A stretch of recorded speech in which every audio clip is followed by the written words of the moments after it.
Hello and welcome to the Stellar Monarchs EMTV Social. Myself, Graham Munsey, joined by Monarchs captain Paco Castagna, as we talk all thing Monarchs. A big weekend ahead after a big Friday night there. Paco, thanks for joining us. This must be a bit of a come down. 2 weeks ago it was Speedway Nations. Last week it was a Heat 15 at Armadale, a Polish League debut heat win, Eurosport on Monday, British Speedway podcast on Tuesday, and then you're stuck. Wood and spoon at the end, Wednesday night with myself. Busiest man in the British Speedway showbiz, is that you? No, really, not yet. I haven't got a team in the top league, and I should do Sweden as well. So, no, I'm very happy. Last night was the first night in 5-6 days where I actually had like 7-8 hours sleep, so it was very important. I needed that. But yeah, busy couple of weeks. Happy about them because before Speed of Nations, I had a couple of good meetings with Edinburgh, and then Speed of Nations was very good. Obviously, the call from Poland came a little bit earlier.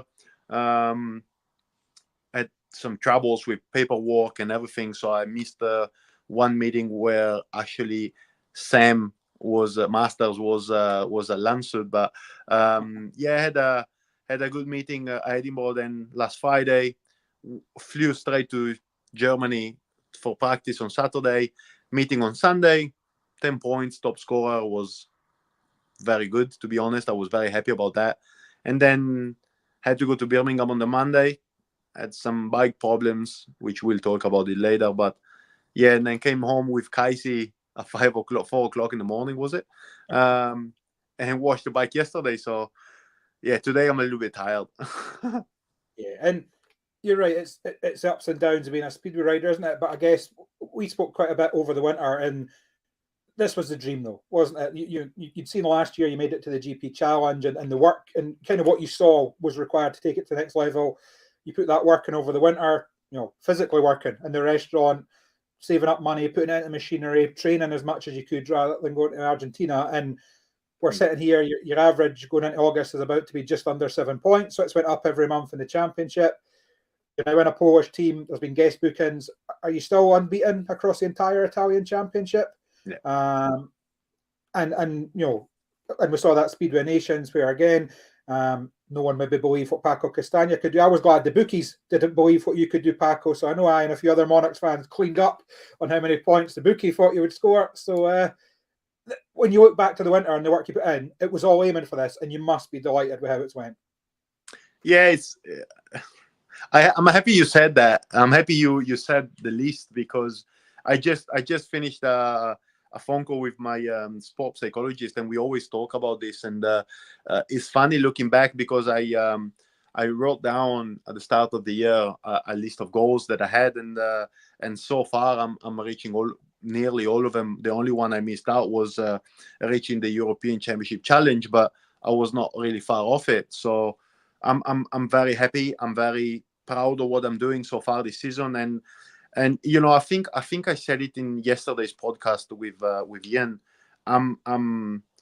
Part of this was the fact that I wanted to give a lot back to Edinburgh, because after 2 seasons where I was okay, I was average, I was number 4, I was doing okay, I was helping the team. I had a couple of booms, because my first year was actually better than my second year, but I was better home.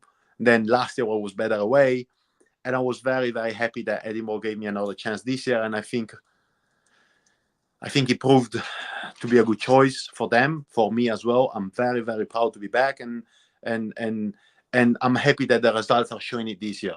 And as you say, I think I'm 715, 720 with bonus points at the moment, and I'm happy.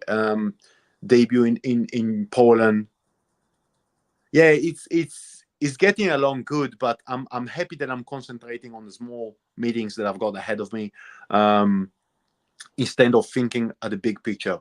When the GP Challenge will come, we'll think about it. When the BSN semifinals, we'll think about it. Them meetings are away. I'm thinking about the next one, and it's going to be actually a tough one. So we'll see how it goes. Yeah, of course. Berwick coming up this weekend. Do get your comments and questions in for Paco. We're starting to get a few. Someone you know very well, Paco Ryan, he's asking, are you hacked into Steve-O's Wi-Fi? Yes. So yeah, Stephen Lumsden's paying for this call. And then John Clements, my co-host on the stream, just says, Forza Paco. Steve over here. And then we've got one question here that's come in, and I don't even think I really need to ask this, Paco. I know the answer. I can answer for you. Would you consider riding the Premiership? I'll do this bit for you, Paco. Anyone watching, ask me for Paco's phone number. He will not turn down any team spot, any guest booking, anywhere in the Premiership. I'll save you the hassle on that one, Paco. I'm sure I can speak for you when I say that. Actually, I said it yesterday. I said I think I shouldn't have picked the Sheffield guest booking. I think I should have been a little bit more selfish and not get that guest booking, because Sheffield is super tough. I went there without sleeping, driving crazy amount of hours, and I went there and I didn't show what I was able to do. And I think that on Monday, apart from the engine problems I had, I was actually riding okay, and that's the thing I want to show. So I want to be. If you tell me last year I would have picked anything, now I want to sit down and consider the offers that I get, and I want to ride in the Premiership. Yes, I would like to be in a good team and show what I can do. So yeah, I would, but the offer has to be the right one. Yeah, I'll reword that then. If Simon Stead's watching, ask Paco first. Anyone else, get straight on the phone. Yes. But yeah, you mentioned that there, Paco, and the main thing being, taking every meeting as it comes and just focusing on the next one. Next up for the Monarchs, Friday night, it's the Berwick Bandits in the Championship. And, Berwick probably having, I would maybe say, a similar season to what the Monarchs had last season, in that every meeting they race, they seem to come up with a fresh injury, and every injury is a key injury. They miss Louis Kerr for a spell. Rory Schline's been out. Bastian Borka, we all know from Edinburgh last year, was really showing what he was made of. But that doesn't make them any weaker. They still come Armadale on Friday. Drew Kemp, an ex-Monarch. Daniel Humes beating everyone on his night at Armadale. Ben Barker guesting. Louis Kerr at number 1, as I say. So there's no way to take the eye off the ball and start thinking about maybe the away match or future matches with Glasgow to come the weekend after and stuff like that. All eyes need to be on this one and a full focus. I think I said it on the BSN on Friday. I said, it's easy to look past teams and then get beaten. And I think we've done it at home a couple of times. We didn't look past the team, but we thought they could have been a little bit easier. And that's when we lost to Plymouth. That's when we lost maybe to Redcar, where we thought, okay, maybe we got this in the bag, we're going to win it, and then we lost it. So it's a matter of not even thinking about the bonus point. It's just a matter of focusing on Friday, getting a good start, straight, strong, like we did against Workington, focus on what we have to do, win by as many points as we can, and then on Friday night when we're at the bar, think about the Saturday. Yeah. As you said, I think they're very strong. The thing is that they have some riders which are difficult to predict. So it's difficult to see, to look past them. So I actually see now that you say that there's RR for Seji. Yeah. I think I said it yesterday. We're strong enough to be any team, and we showed it on last Friday, because Cookie was so strong. Batch was strong anyway, and Volas is good. We still beat them by 20 points, and not to look past them or to say that they were weak. I think we were the strongest team anyway, without even Seji. So I think we can beat them. I think we are strong enough to win by a good amount of points that we can take into Saturday and hopefully get the bonus point. But main focus is on having a good meeting on Friday. Yeah, and you mentioned that there. I probably hit the spoiler button a bit too soon for the team lineup, but Justin, that was a horrible crash, and it almost sounds weird to say this, but it was good news when we found out it was only going to be hopefully 2 or 3 weeks. Of course, I think maybe he still has to double check what's happening with the knee, but whenever you see anyone going on a backboard and getting put into an ambulance, you automatically fear the worst. So it was reasonably good news. Not that anyone missed any matches is good. When we found out that it wasn't super serious, I always have to pick my words because I don't want to say it's not a serious injury. You know, if something like that happened to me, I'd probably be in bed for 6 months and not do anything. You guys are looking to get back on the bike a week later. But as you say, time for everyone else. Everyone stepped up on Friday, probably in harder circumstances because you're not ready for it. You set yourself up for a night and you know where your heats exactly. are. You're going to go, where's this Friday? You'll know going in, you know, Alex and you'll have the chat before and you'll probably know who's due out in every rider replacement ride before the meeting, so you can plan your night accordingly, and particularly at home, as you said, and even away, the strength is there between the rest of the top 5 or Connor and Max if they need to step in at any point to cover those rides. Yeah, as you say, maybe away would be a little bit more difficult because we need a full strength team, but at home I don't see. I think we can cover Seiji because we are all strong. Obviously, what happened on Friday was a disaster for us because we didn't expect it, and I think that everybody was a little bit shocked about the crash.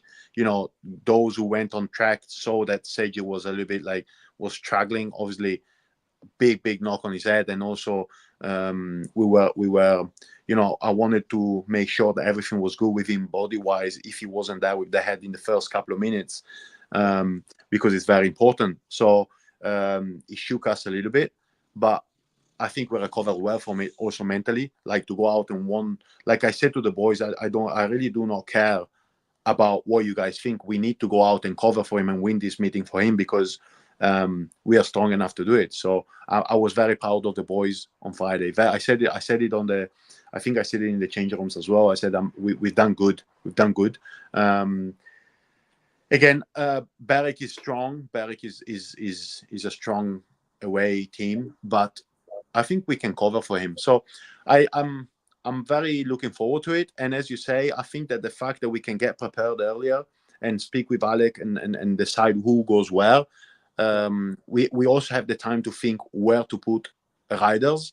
And I'm very happy that a change that maybe is not seen by the fans or is not noticed. There is a lot more talking from between riders and club, between riders and team management, between club and fans. I'm very happy about that. I don't know if I'm the link in between.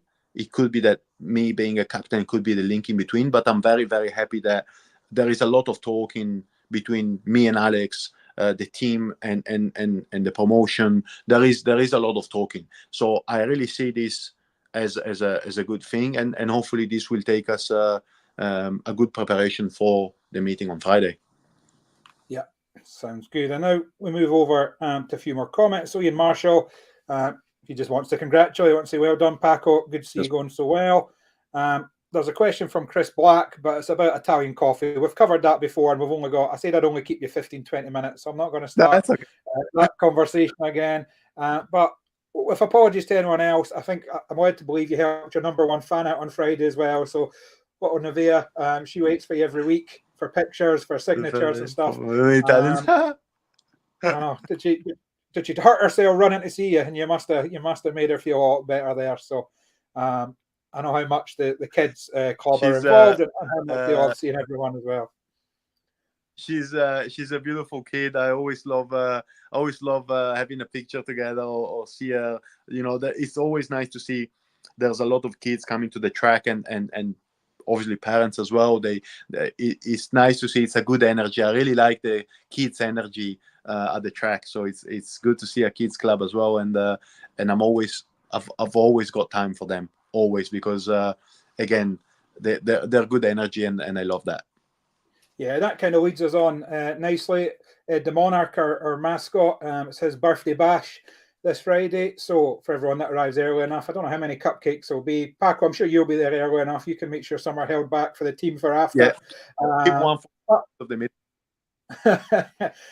But yeah, so cupcakes on entry, the annual fun run around the track and various other things for Ed, prizes for the kids for that. And then while that will be taking place, another very important thing, the riders will also be coming round for the annual collection for the Speedway Riders Benevolent Fund. We all know how much they assist almost everyone. You know, anyone that needs it. It doesn't matter if you're young, old, British, international rider, if you ride in British Speedway and you hurt yourself in British Speedway, those guys are generally there to help. So, Paco, we've got one other question that's come in from Ryan Anderson. It's just about the change in the riding order. So, obviously, Kai and Lassie switch positions. It doesn't really affect where you ride, but just, is there any differences, or how are you finding riding with Lassie? Certainly on Friday, it worked a treat. I think there was 2.51s, and both times it worked well. Lassie kind of hit the front. You were probably hoping to gate a bit more like Lassie on Friday and make your life easier. He hit the front, and then you shepherded him around from the inside. And it's a partnership that seems to be working well. Yeah, it was a bit of a gamble from the management. It was I think it was a good decision to try something different. It worked out good, obviously. I think Kai has got his momentum back. He was struggling a little bit, like he was having a very good meeting and then a bad meeting and then a very good meeting and a bad meeting. His momentum was up and down. Now he's hitting a very good run of form, and I can see he's got his confidence back. Maybe sometimes it's just a matter of where you gate at the start of the meeting. Like it goes back to that simple thing. You have a good start of the meeting, your mindset completely changes. With Lasse, I think we are doing very good, and it is a little bit more difficult to ride with him because he goes through spots like where maybe Kai wouldn't have done in the past, but that creates those passing like with Batch. We've done in was it 5, I think, on Friday. It's funny, like with Kai, we give each other a little bit more space because we are riders that look for each other. While with Lasse in the first corners, I'm the one maybe looking a bit more. But then again, we are going through passes or through spots that maybe earlier with Kai I wasn't. So the difference would be maybe that I'm a little bit more aware of where he is in the first corner. He blocked me a couple of times, but then he knows I'm there. But it proved to be a good change, and I had that's another thing. I had a talk with Alec about it, and I think it was a good change. So let's see if it works good on Friday as well. I'm confident. So we'll see how it goes. Yeah, and then obviously Friday night, the home leg, within 24 hours, or not even 24 hours later, on Saturday evening, we're down at Berwick, down at Shielfield, and a track that, again, we can travel in confidence to. It was a last heat decider. I think they just pipped us, didn't they, with a 5-1 in the BSN series down there. Josh was flying that night. Everyone else backed him up well. It's Leon Flint that guessed for Sedge that night, so it's flying just now, actually. Maybe had a slower start to the season he would have liked, but he seems to be popping the points up, and there's no one in British Speedway that will have done more laps around Shielfield than Leon. So, again, it's a place that Edinburgh will travel in confidence with. There'll be a large contingent on the back straight, no doubt. And I'm sure the aim is for you to be on one wheel going past them 3, 4, 5 times. Yeah, Berwick. It's always a tough track to go to, obviously. I've had a good couple of meetings the last 2 times I've been there, so I'm not too concerned about it, obviously. Surely you would think that Berwick would call his own Leon Flint back to guess for Ori, but they didn't, and we did. So I think it gives us a bit of advantage. Obviously, as you say, he's quite strong. He's quite strong at Berwick, so I don't see why he cannot score even double figures there. So yeah, I just wanna focus on Friday and get as many points as we can on Friday. So that would give us a little bit of how can you say, like, safe room for mistakes on Saturday, because Berwick have got a Gators team on, as you say, Louis Kerr, Drew Camp, Daniel Hume. They're Gators, so they're quite strong, and Berwick is a Gators track as well. So I think again, I'm confident we can win, but I've been confident before and we lost matches by 15, 20 points. So you never know. We should win, but Speedway is weird and Berwick is a weird place to go to. So let's see how it goes Friday. Let's win by many points and then go from there. It will be good to have, obviously, the Edinburgh fans is not too far away, so it will be good to have them there. And I hope we can give them a good night on Friday at home. it was good on Friday to have many fans there against Workington. There was a lot of Workington fans as well. So I hope they can repeat it as well this weekend, because it was well needed, and it was good to give them also the winning by 20 points against Workington. So hopefully we're going to do the same on Friday and Saturday as well. Yep, and as you mentioned there, Paco, Friday night, first up and main focus for anyone coming along. You can get your discounted tickets now, edinburghmonarchs.co.uk/tickets. 2 ways to watch the stream. First and foremost, it is a BSN, another visit to the BSN, so watch.britishspeedway.co.uk. And then for any gold card members, myself and John will be in situ for the EMTV stream. So, Paco, as always, thank you very much for joining us. And I think you've just told me you're planning a half day off tomorrow, so you're treating yourself tomorrow, maybe before another busy weekend. So enjoy that. Thanks as always for coming along. It's been an absolute pleasure. We'll see you Friday when I'll be back with the Friday focus afterwards. So while I need to remember that I've got to play a little video to take us out, as always, Paco, any last words? Now, just want to thank you, thank the boys, thank the club, and mainly thank the fans for their continued support. We are doing okay. We're strong. So it's going to be a good night on Friday. So thanks to everybody, and I'll see you on Friday night. Sounds good. We'll see you Friday.